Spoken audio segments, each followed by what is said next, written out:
Bonjour à tous, aujourd'hui on se prépare au concours à venir avec l'épreuve de mathématiques, sujet 0 fourni par le concours lui-même. Je mets le lien en description, comme ça vous aurez le sujet, vous pouvez vous entraîner sur 60 questions. Je rappelle les règles rapidement. Donc les consignes spécifiques, on doit répondre à 45 questions au choix parmi les 60 proposées, parce qu'effectivement on passe le concours fin avril, donc on n'aurait pas forcément fait tous les mêmes chapitres, donc c'est prévu. Donc vous choisissez 45 questions maximum et vous y répondez. À chaque fois, il faudra faire bien attention que chaque réponse exacte vaut 3 points. Par contre, si vous avez une réponse fausse, vous perdez 1 point. Donc il ne faut pas répondre au hasard, pas comme au bac où les mauvaises réponses n'enlèvent pas de points. Là, vraiment, il faut peser chaque réponse que vous donnez. Donc c'est plus intéressant parce que vraiment, il faut faire attention. Donc, comme d'habitude, il y a plusieurs façons de raisonner. Vous pouvez soit trouver la bonne réponse, soit éliminer en fait les 3 mauvaises, puisque à chaque fois, il y a une réponse et une seule exacte. Donc, on est parti. On fait des questions ici donc de 13 à 24. On est sur le thème des études de fonctions. On est parti. En termes de difficulté, ces 12 questions sont plus simples que les 12 premières sur les suites et le calcul numérique. Il y a vraiment des questions auxquelles on peut répondre très vite. Donc, oui, c'est vraiment cette partie-là. Si vous passez le concours, il faudra vraiment la regarder. Alors, je ne dis pas en premier, mais ce serait un bon choix parce qu'il y a quand même des choses simples, des dérivés, des petites tangentes, des équations. Vraiment, vous allez voir qu'il y a au moins 7 ou 8 questions ici qui sont très simples.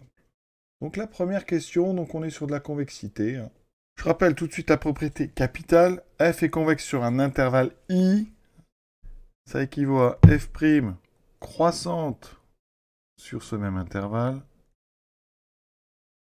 Ça équivaut à la dérivée seconde, donc positive sur cet intervalle. Évidemment, ça ne marche que si la fonction est dérivable 2 fois, ce qui est ici le cas. Donc on va aller regarder le signe de f seconde. Donc je dérive une première fois, 3x2, dérivée de ln de x et 1 sur x, donc ça fait 6 sur x. Je redérive, donc ça va me faire 6x. Ensuite, on dérive 6 fois 1 sur x, donc la dérivée d'1 sur x est moins 1 sur x2, ça fait moins 6 sur x2. On met ensuite au même dénominateur, là le signe n'est pas si évident que ça, on aura du 6x3 moins 6, donc je factorise par 6, ça fait 6 fois x3 moins 1. Et donc tout dépend du signe de x3 moins 1. Alors x3 moins 1, vous connaissez par cœur la fonction cube, c'est au prendre de seconde, donc c'est une courbe qui ressemble un petit peu à ceci, d'accord. Donc ça veut dire que si on regarde par rapport à 1, x3 donc, est plus petit, enfin x3 moins 1 est négatif avant 1 et positif après, donc ça veut dire que votre fonction, elle va être donc concave avant 1 et convexe après 1, d'accord, parce que x carré est positif, donc tout est du signe, tout dépend du signe de x3 moins 1, donc c'est une fonction qui est donc d'abord concave jusqu'à 1 et ensuite convexe après 1. Donc si on regarde les réponses, on a donc ici convexe sur 1 plus l'infini, ici. Pour résumer le tableau, donc f seconde, je donne son signe, moins 0 plus. Donc f' est d'abord décroissante, puis croissante. Elle est donc cette fonction f concave sur 0,1 et convexe sur 1 plus l'infini. Donc c'est bien la réponse D. Question 14, donc on est sur r' de 2, fonction rationnelle, x carré plus 1 sur x moins 2, admet quoi? Quelle asymptote? Donc il s'agit de regarder les limites. Première remarque, une asymptote verticale, c'est une équation du type x égale. Donc là, A, vous pouvez déjà l'éliminer.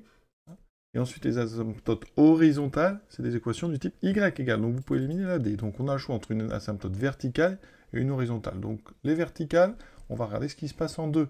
Quelle est la limite de f en 2?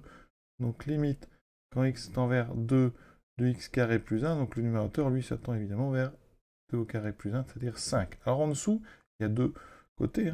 La limite quand x tend vers 2 en étant plus grand que 2 de x moins 2, c'est 0 plus. Donc vous voyez qu'ici, on a déjà une asymptote verticale parce qu'à la limite de f à droite de 2, donc en 2 plus, c'est, donc on a 5 sur 0 plus, c'est plus l'infini. Donc ça directement, asymptote verticale, donc d'équation. Donc x égale à 2. Si vous regardez d'ailleurs, pour x plus petit que 2, la limite sera 0 moins, donc on aura une limite de f qui sera moins l'infini, donc on aura l'asymptote aussi verticale à gauche. Donc la bonne réponse, c'est la réponse, donc asymptote verticale, c'est la réponse B. Pour ceux qui auront cherché la limite en plus infini, en factorisant par x2 en bas par x, on simplifie, ça me fait x fois 1 plus 1 sur x2 sur 1 moins 2 sur x, tout ça pour x différent de 0. Et on voit que cette limite est assez simple parce que ici, ça, en plus l'infini, ça tend vers 1. Le dessous tend aussi vers 1. Et donc c'est x ici qui va donner la limite. Donc limite de f en plus l'infini, c'est égal à plus l'infini. Donc on n'a pas l'asymptote horizontale. Question 15, presque une question de cours, les tangentes aux fonctions, en cours des fonctions de référence, donc exponentielle et ln, donc au point d'abscisse 1 et 0, ici au point d'abscisse e et 1. Alors, des choses, normalement on apprend quand on fait le cours sur l'exponentielle, hein, la courbe d'exponentielle, donc on est comme ceci, voilà, hein, il faut savoir que ici, la tangente en 0, hein, elle a pour équation y égale x plus 1. Alors ça se redémontre très facilement, hein, parce que vous allez utiliser la formule, hein, équation de la tangente au point d'abscisse petit a, y égale f' de petit a fois x moins petit a, plus f de petit a. Donc si vous regardez en 0 pour l'exponentielle, ça fait donc y égale, alors la dérivée donc d'exponentielle, c'est exponentielle, on voit qu'on retrouve ça très vite, ça fait exponentielle 0, donc ça fera 1, donc on aura 1 fois x moins 0 plus l'exponentielle en 0 qui vaut 1. Vous voyez, je retrouve y égale x plus 1. Donc ça n'est pas déjà la première parce qu'au point abscisse 0, la tangente n'a pas pour équation y égale x moins 1, mais y égale x plus 1. Donc le c, c'est faux. La tangente en 1, alors elle est connue aussi cette tangente en 1. Alors peut-être par tout le monde, mais il faut savoir que quand on fait la tangente en 1 à la courbe exponentielle, on passe par l'origine. D'accord, là, ça se redémontre très facilement. Hein. On prend petit a égale à 1. Là, j'avais pris petit a égale à 0. Donc, la tangente au point d'abscisse petit 1, ça fait donc exponentielle. Donc, la dérivée en 1, donc e fois x moins 1, plus la valeur, donc f de 1 qui vaut e. Et si vous regardez, ça donne y égale e multiplié par x. Donc, c'est bien l'équation d'une droite qui passe par l'origine. Ça n'est donc pas l'équation y égale x moins 1. Donc, on peut les rayés A et C. Il s'agit donc d'une tangente donc à la courbe du logarithme. Chose intéressante, la courbe du logarithme, c'est le symétrique, c'est la symétrique de la courbe exponentielle par rapport à la première bisectrice. Donc on a quelque chose qui est comme ceci, voilà. Il se trouve que les tangentes sont donc symétriques. Et donc la tangente ici, voilà, elle est parallèle à la tangente ici en 0. Donc c'est la même pente. C'est du y égale x plus quelque chose. Et donc, le cours nous dit que c'est y égale x moins 1. On va le retrouver ça très vite. Donc, j'utilise la formule pour f de x égale ln de x. F', donc, c'est 1 sur x. J'utilise la formule pour petit a égale 1. Donc, la tangente au point d'abscisse petit 1, ça sera donc y égale 1 sur 1 fois x moins 1 plus le logarithme de 1 qui vaut 0. Et ça me donne y égale x moins 1. Donc, on retrouve ici l'affirmation D, la tangente au point d'abscisse 1, a pour équation réduite y égale x moins 1. Donc ça, vous voyez, c'est très simple. Pas beaucoup de temps. Là, j'ai réexpliqué, mais vous pouvez juste retrouver rapidement les petites équations de tangente avec la formule que vous appliquez en a égale 1 ici, et avec la fonction soit ln de x pour le début, soit ln, soit exponentielle. Donc encore une question, on va dire, simple. Question 16. Donc, on considère polynomial, expression 2x3 moins 12x moins 7, et on vous donne son taux de variation. Lequel est le bon? Ben, on va tout simplement dériver. D'accord? Donc ça fait 6x2 moins 12. Donc je peux factoriser par 6, 6x carré moins 2. Donc là, on peut très rapidement faire le tableau de signes de f', puisque f' est du second degré. Les racines sont moins racine de 2 et racine de 2. C'est facile, vous voyez. Le coefficient dominant c'est 6, donc c'est plus à l'extérieur. Voilà, ça veut dire que les variations de f sont donc croissant, décroissant, croissant. Donc déjà, quand on regarde, il n'y a pas grand-chose qui peut correspondre. Il n'y a que le petit a. Donc on a déjà terminé, les autres sont faux. Voilà, un exercice très vite fait. Alors on peut vérifier, mais ce n'est pas à demander. Là, vous avez les valeurs des extrémums. Hein. Si vous remplacez donc x par racine de 2, ça fera 2 fois racine de 2 au cube moins 12 racine de 2 moins 7. Alors là, vraiment, on ne le fait pas le jour du concours. Hein. Racine de 2 au cube, c'est racine de 2 fois racine de 2 carré. Donc racine de 2 fois 2. Et si vous regardez bien, ça fait 4 racine de moins 12. Ça fait moins 8 racine de 2 moins 7, c'est effectivement ce qu'on m'annonce ici. Et si vous remplacez par moins racine de 2, eh bien vous aurez ici un plus 8 au lieu d'un moins 8, donc ça donnera bien ceci. Question 17, un petit peu plus dur que les autres. Donc on a f et g définis et convexes sur R. Que peut-on affirmer? Donc ici sur des fonctions. Question 17, voilà une question un petit peu plus difficile. Alors, soit deux fonctions f et g définies et convexes sur R, on peut affirmer quoi? Donc là, vous allez voir que c'est la réponse A. Il y a alors deux façons de voir le problème.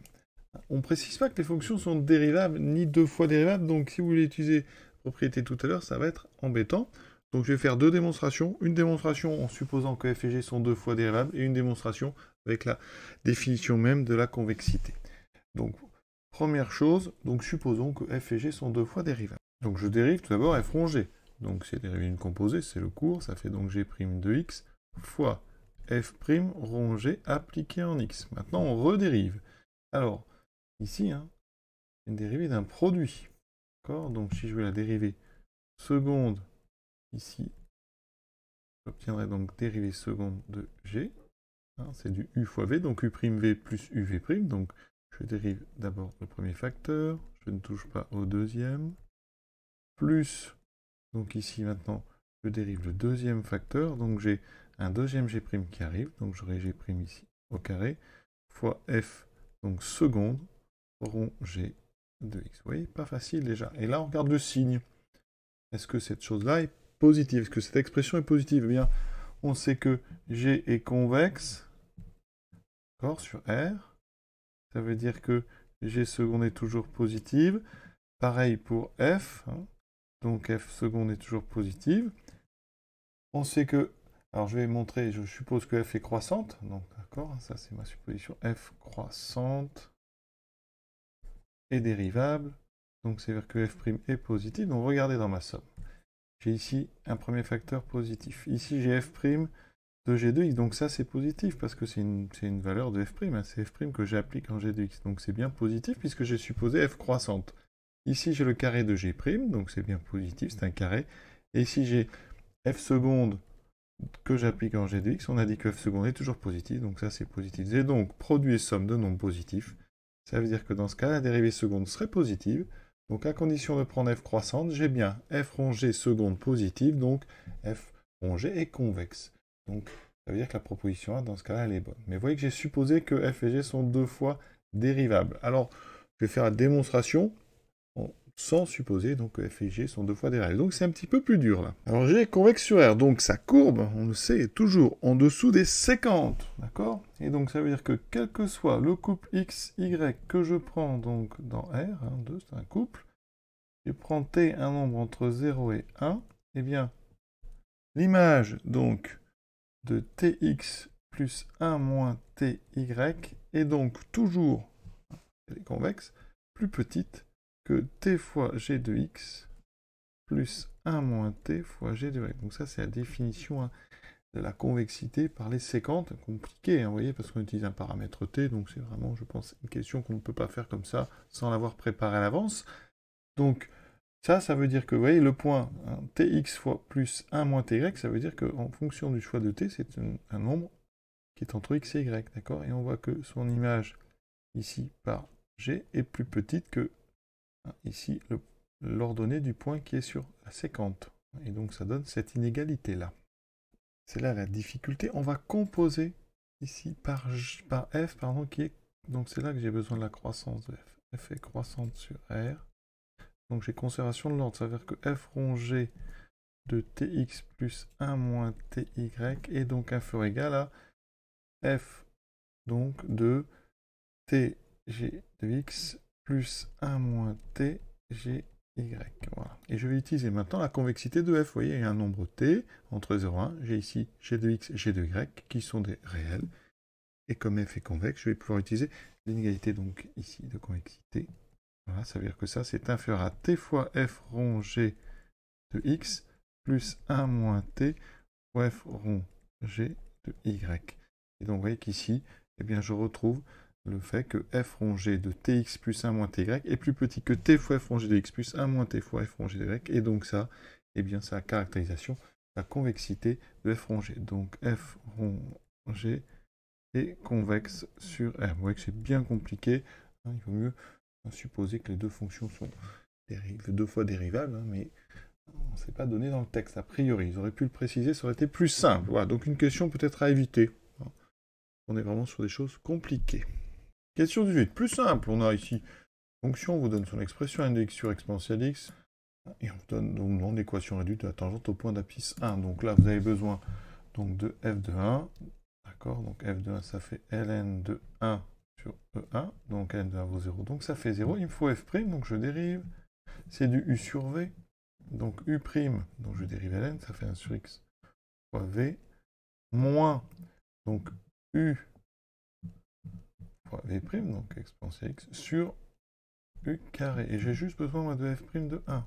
Je remplace x par 1, donc ça me fait ici donc 1 fois E1, donc E, ln de 1 vaut 0, donc il me reste E, donc moins 0. Ici, E, donc 1, ça fait E au carré, donc E2, donc j'obtiens E sur E2, c'est-à-dire 1 sur E. Donc j'applique maintenant, y égale f', donc en 1 sur E, fois x moins 1 plus f de 1, donc plus 0.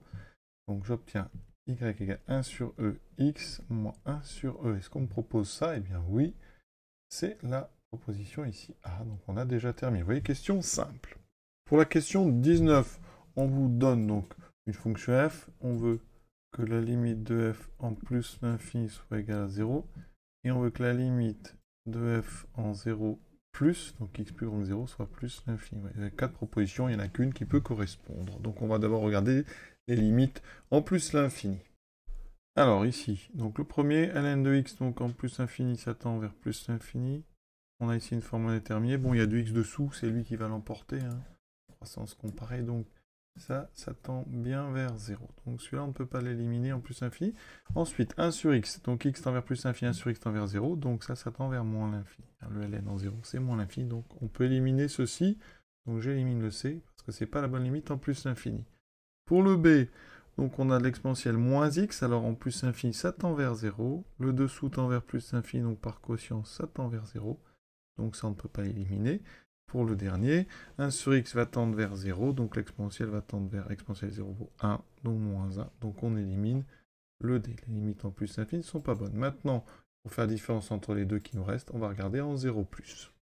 En 0+, donc le premier, 1 plus ln. Donc ln en 0+, ça tend vers moins l'infini. Donc ça tend vers en haut moins l'infini. En bas, donc vers 0+, moins l'infini sur 0+, ça équivaut à du moins l'infini fois plus l'infini. Donc ça tend vers moins l'infini. Ça n'est donc pas le petit a. D'accord? Maintenant, il ne reste que le b. Donc ça doit être le b. Donc on va aller quand même regarder de plus près. Alors, lors du concours, évidemment, là, à ce moment-là, vous répondez b, puisque vous avez éliminé les trois autres. Ici, on est donc en 0+. Donc exponentielle, ça fait en donc 0 moins, ici, parce qu'il y a un moins, ça tend vers 1. Ensuite, on a du ln de x plus 1. Donc x est un tout petit peu plus grand que 0, donc ça va être du ln en 1 plus. D'accord? Quand on se rapproche de 1, le ln tend vers 0, mais ici ça tendra vers 0 plus, donc c'est du 1 sur 0 plus, c'est effectivement du plus infini, donc c'est bien la réponse B. Question 20, donc soit f est une fonction définie sur moins 5, 5 définie et dérivable, on donne le tableau de relation de f', attention, donc f', vous voyez, croissante puis décroissante, que peut-on affirmer sur f convexe ou concave? Alors le cours nous dit que f convexe sur un intervalle i, ça équivaut à f' croissante sur i, et f concave équivaut à f' décroissante. Donc là, c'est-à-dire qu'on peut rajouter rapidement une petite ligne sur f. Vous voyez que f' ici est croissante, donc ça veut dire que jusqu'ici, on a f' qui est croissante, donc f qui est, d'après le cours, convexe. Et ensuite, f' est décroissante, donc f est concave. Donc ça veut dire qu'on a la convexité de moins 5 jusqu'à 0 et de la concavité de 0 jusqu'à 5. Donc on regarde, f n'est pas convexe de moins 2 à 5, c'est faux. F est convexe sur moins 5, 0, oui, c'est la C, donc les autres sont forcément fausses. On peut passer à la question suivante. Alors je vérifie quand même, ici c'est faux, concave sur moins 5, c'est faux. Voilà, c'est bien donc la réponse C. Question très simple. Question 21, très simple aussi, vous allez voir, donc soit une fonction f, on représente la courbe de la fonction dérivée ici, donc c'est f'. Et qu'est-ce qu'on peut affirmer sur f? Donc convexité ou extrémum local. Je rappelle qu'un extrémum local, ici, f admet un extrême local, ça équivaut au fait que f' s'annule en changeant de signe.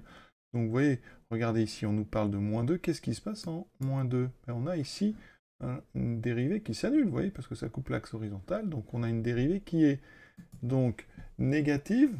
Donc si on fait signe de f', quand on est autour de moins 2, donc ça s'annule. Et avant c'est négatif et après c'est positif, d'accord? Ça changera après en moins 1. Mais nous, on regarde vraiment autour de moins 2. Vous voyez qu'on a moins plus. Donc on a bien un extrémum local. Ça veut dire que f donc sera décroissante puis croissante. On a donc un minimum local en x égale moins 2. Donc on a tout de suite ici la réponse B. En ce qui concerne la convexité, la fonction f' elle est croissante jusqu'ici. Donc ça veut dire que sur cette partie-là, la dérivée croissante, f est donc convexe. Ensuite, toute une partie ici où f' est décroissante, ici. Et dans ce cas-là, on aura ici une partie où f est concave. Et on finit par une partie où f' donc est croissante, donc une troisième zone ici, et on a une zone où f est convexe. Donc ça veut dire que f n'est pas convexe sur 0 plus infini, puisqu'on a ici une partie verte. Donc là a été effectivement faux. F n'est pas convexe sur moins 2, 1, parce que vous voyez que f est concave dès qu'on a dépassé moins 1,5, donc ça c'est faux. Et ensuite, on a un maximum local en moins 2, mais un minimum local, donc le D était faux aussi.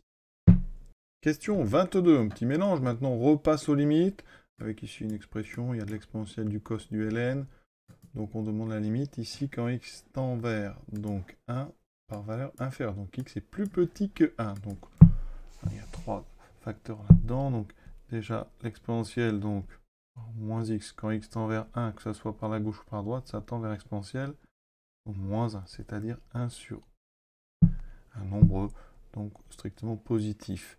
Ensuite, le cosinus, donc limite quand x tend vers 1 en étant plus petit que 1. Ça veut dire qu'ici, on s'approche donc de pi. Donc le cosinus, quand on est avant pi sur 2, vous êtes sur cette partie du cercle, on est sur un cosinus qui est positif, donc ça tend vers 0, plus. D'accord, on se rapproche, l'abscisse se rapproche de 0 en étant positive. Pour le ln de 1 moins x, donc 1 moins x, quand x est plus petit que 1, alors on peut faire un petit tableau rapide, juste le signe d'un moins x, en 1 ça fait 0, et c'est du plus ou moins. Donc quand on est à gauche, on arrive par des valeurs positives, donc c'est du 0 plus. Ça veut dire que ça, ça m'amène à la limite donc, du logarithme. Donc 0 plus, c'est moins l'infini. Donc ici, voilà, donc ça tendra vers donc, moins l'infini. Alors ça veut dire que dans mon quotient, j'ai l'exponentielle qui tend vers 1 sur e. J'ai le cosinus vers 0 plus. Dessous, j'ai du moins l'infini. Ça veut dire que ça, dans les tableaux de limite, donc c'est du 0 plus sur moins l'infini. C'est donc un 0 plus fois un 0 moins, c'est donc du 0 moins. Et donc ça donne 0. Donc c'est la réponse B. Bien sûr, là j'aurais dit, ça c'est un brouillon. Question 23, soit deux fonctions définies et deux fois dérivable sur R, donc représentées ci-dessous. Voilà. Quelle affirmation pourrait être vraie? Donc f est la dérivée de g, f est la dérivée seconde de g, voilà. Quel est le lien entre ces deux? Les deux fonctions donc représentées par ces deux courbes. Première remarque simple, la dérivée de la fonction f, il y a plein de variations, elle ne peut pas être toujours négative, donc la courbe ici, donc g ne peut pas être la dérivée de f, ça ce n'est pas possible. Donc g n'est pas la dérivée de f. Voilà. Est-ce que f est la dérivée de g? Si je dérive g, vous voyez, c'est décroissant croissant, j'aurais une fonction f qui serait positive, enfin négative, pardon, positive. Donc ça n'est pas du tout le cas, donc f n'est pas la dérivée de g. Voilà. Maintenant, dérivée seconde. Si g était la courbe, donc était la dérivée seconde de f, ça veut dire que g, vous voyez, g est toujours négative, ça veut dire que ça impliquerait que f est toujours concave, et pas du tout, et la courbe ici de f n'est pas la courbe d'une fonction concave. Donc g n'est pas la dérivée seconde de f, donc ça n'est pas la d, ça veut dire que c'est forcément la c. Donc f serait la dérivée seconde de g. Alors effectivement, ouais, regardez ici, g commence effectivement sous une forme concave. Donc ça veut dire que sa dérivée seconde serait négative. C'est le cas de f, et ça a l'air d'être concave jusqu'où? À peu près ici. Ce qui correspond effectivement à ceci. Ça veut dire que même, ça serait un peu plus loin, donc elle serait concave jusque là. C'est là justement où on a ici, F qui s'annule. Ça veut dire que là, on a un changement, on aura un changement de convexité pour G. Effectivement, ici, on passe sur toute une partie ici de G où elle a l'air d'être convexe. Donc, ça veut dire que la dérive seconde F va être négative, elle va être positive sur cette zone. Effectivement, ça donne ceci. On a un rechangement ici de signe de F. Donc, si F est la dérive seconde, changement de convexité pour G. On a donc une troisième partie ici où la fonction G serait concave et donc la dérive seconde serait négative, ce qui est bien le cas, vous voyez. Donc, ça veut dire que la réponse C paraît correcte. Hein, de toute façon, là, on a procédé par élimination. Il a fallu éliminer A, B et C et D pour ne conserver que la réponse C. Et on termine avec cette question 24, soit F, une fonction 2 fois dérivable sur R. On a représenté la courbe de F seconde. Voilà, et maintenant, on considère G, donc définie par f de x moins x carré sur 2. Qu'est-ce qu'on peut affirmer sur G? Alors, on est sur de la convexité hein, et inflexion, concavité, donc il va falloir regarder G seconde. Alors, si on calcule très vite, G seconde, donc on peut passer par G'. Hein. G' c'est donc f' de x. On dérive moins x2 sur 2, ça fait moins 2x sur 2 moins x.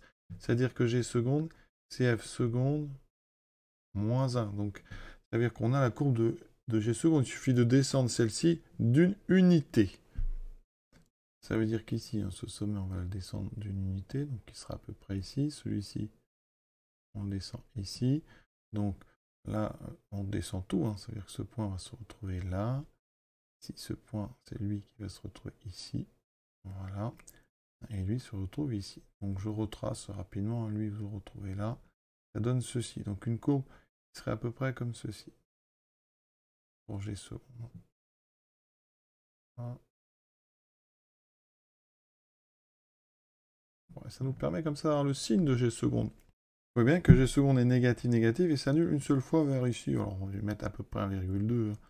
C'est vraiment approximatif. Donc G seconde est négative puis positive. Ça veut dire que G serait donc concave jusqu'à peu près 1,2 et ensuite convexe. Donc, déjà, G n'admet pas 3 points d'inflexion puisque G seconde ne s'annule qu'une seule fois. Alors, G concave sur moins 2, 1. Alors oui, parce qu'on a dit que c'est concave jusqu'à à peu près 1,2. Donc la D est vraie, donc les autres sont forcément fausses. Donc G n'est pas convexe sur moins 2, moins 1. Non, on a dit que G seconde sera négatif sur cette zone. Ensuite, G n'est pas convexe sur moins 1, 1, parce qu'on a vu qu'elle était concave, hein, de moins 1 jusqu'à... Bon, elle y est concave d'ailleurs. Voilà. Donc, ça, A, C et B sont faux. Donc, la G est la bonne réponse. On a terminé ces 12 questions. Et en fait, on n'a relevé aucune difficulté majeure, si ce n'est la question 17. D'accord, puisqu'on ne dit pas que les fonctions sont 2 fois dérivables. Donc, c'est une question qui est vraiment une question de cours, hein, en quelque sorte, une belle démonstration. Donc, question qu'il fallait finalement éviter. Le reste était largement faisable par quelqu'un qui connaît son cours, notamment toutes les propriétés sur la convexité, hein, avec le signe de F, enfin les variations de F', le signe de F seconde, tout ça, vous voyez que c'est quelque chose de très important, et bien savoir calculer des petites limites, voilà. Donc, je vous souhaite une bonne fin de journée. À bientôt donc, pour la suite de ces questions tirées du sujet 0, donc du concours à venir 2024.